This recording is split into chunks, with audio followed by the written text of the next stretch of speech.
about it, the only Noah we think about is the one with the boat, but there is a Noah here, that's a woman, means movement, not the same Noah, that Noah means rest. And Haglag, a partridge, and Michal, queen or counselor, and Tisa, delight or delightful.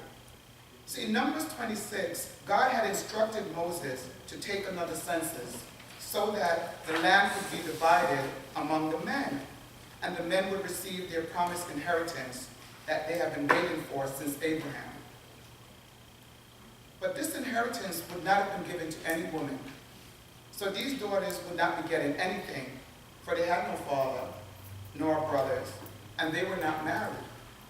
They were disenfranchised, without means to provide for themselves. They were not considered significant. They would have been left out in the cold. Now, if you're wondering if this doesn't happen now, let's think again. Since there are women all over the world that are without means to provide for themselves or their family. Some are running from abusive situations right now in this country, perhaps right here in Mount Vernon, even among our own families and friends. See, those things are not really talked about. They're kept silent. Girls are told that they don't need to be educated just because they're girls. Women and girls who are being trafficked and sold into servanthood or sexual slavery. 1 out of 3 women in the world have experienced sexual or other form of violence. Girls who are married at the age of 15 or even younger, without any say-so in this matter. Women and girls who, even though they do have a voice, many times no one is listening, so they do not speak up. But just because someone doesn't speak up, it doesn't mean that they're not saying a lot. Silence is a language also. The daughters stepped forward to a place of authority, to a place where women had no authority. The daughters came forward to ask for their inheritance. They came with boldness, grace, and wisdom. They approached Moses, the leaders, and the entire congregation at the entrance of the tent of meeting. This place is where Moses communicates with God, in the middle of the camp. In some translation, it said that it's over about 2 million people that's usually there. Now, fear of public speaking is considered to be high on the list of fearful things that most people would avoid. And so for these sisters to step forward, demonstrating their faith despite their fear, it's just beyond remarkable. Now think about it. There was another daughter who did that. Remember when God was walking through and he was just going about his business, and there was a woman with 12 years of issue of blood, and she just had no release. She's done a lot of things. She's paid this one, she's paid that one. And she was like, she heard about this man named Jesus, and she said, if I could only just touch the hem of his garment. You know what faith that is? And she did, and when she did,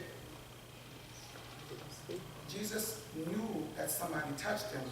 And he said, well, who touched me? Who touched me? Now, that woman could have hid and slipped off in the crowd, but she came forward and said, it was me. And because of that boldness, she was healed. Brothers and sisters, I'm telling you, we could be going through all kinds of things, but just to touch Jesus, just to reach out and just pull him in, oh, that's faith.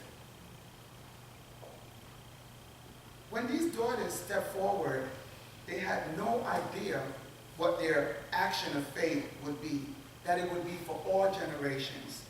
The scripture says that without faith, it's impossible to please God.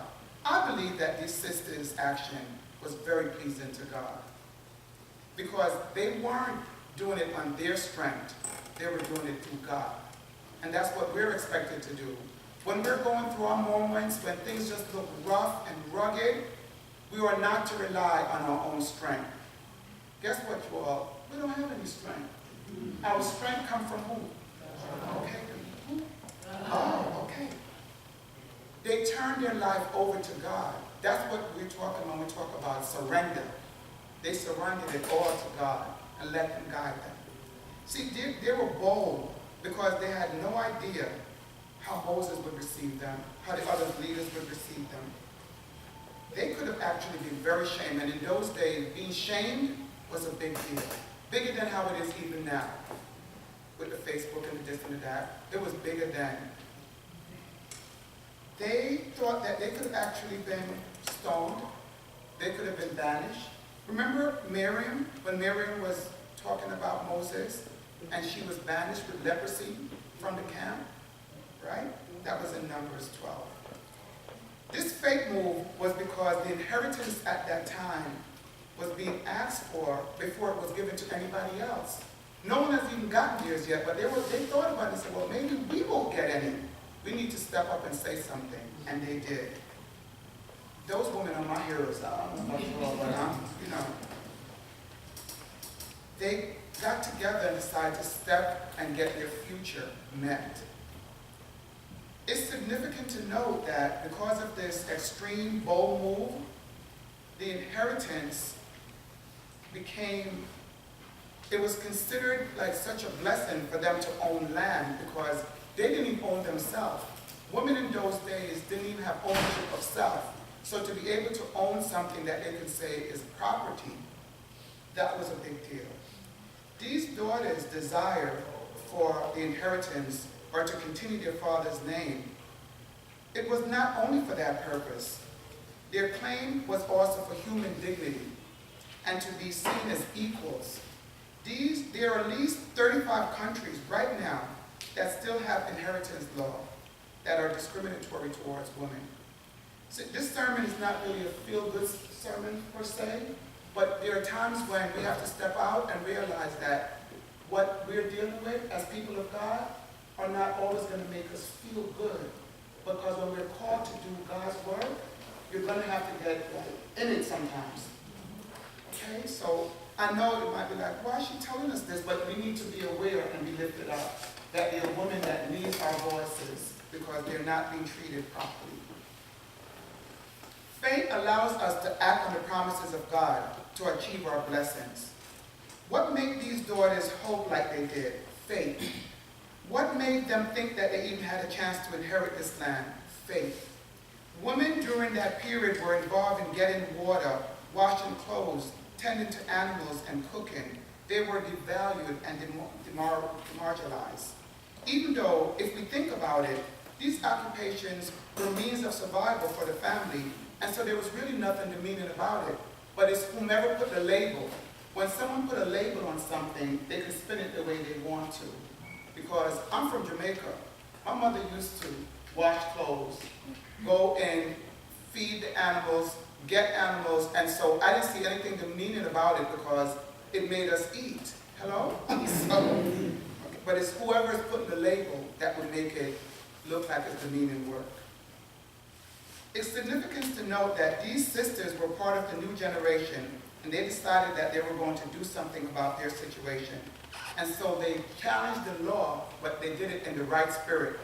The right spirit, when we're called to do something, is to first go to God and ask God, how would you order my step to get this done? It's not about just rushing out there and rushing ahead of God, but it's to bring God into our situation and step forward. They spoke to Moses about their father. They explained first that he wasn't among those who were rebelling against God. They said that their father, he died of his own sins.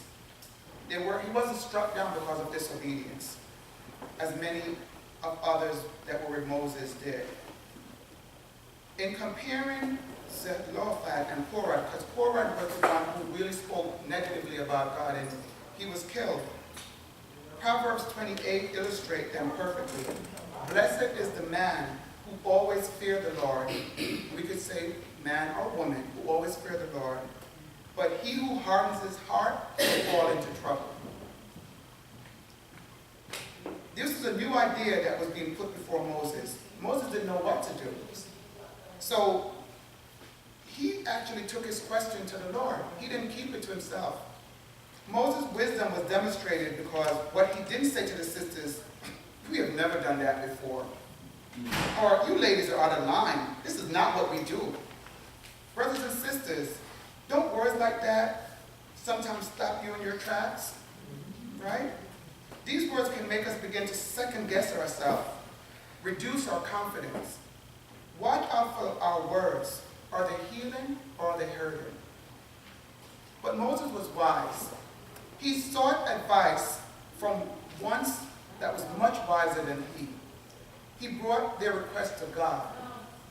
God affirmed their request and stated that they were right. The Lord not only agreed with the sisters' courageous requests, but their requests reaped double portions given to 5 of their kinsmen. And so, because of these daughters' courageous act, the law was reformed. And as Presbyterian, that felt good to know that. We do that a lot. Due to the daughters' inheritance, their kinsmen reached out to Joshua in Numbers 36. I want you all to read that at another time, but Numbers 36, 1 through 13. To make sure that these daughters married within their own clan, to retain the land in the Manasseh tribe. It is significant to note that the American Bar Association in 1924 actually cited these women and this scripture in a case of women's property rights. So these women are biblical sisters, far-reaching to here we are now, right? Remember earlier I mentioned that I participated in the 60th Commission on the Status of Women, an event that is held at the UN with the intention of bringing attention to the needs of women around the world. Each year, about 193 states and different organizations will gather in New York, and it's a big deal in terms of all the issues that are about women issues throughout the world is discussed at this event. And they gather to address gaps and goals. And these goals were actually implemented in 1995 at the Beijing Declaration and Platform. And it's all about equality to women across the world. The Commission recognized the vital role of women as agents of development and change in working with men and boys as allies in ending all forms of discrimination and violence against women and girls throughout the world. So in 2015, they came together, many of the countries adapted these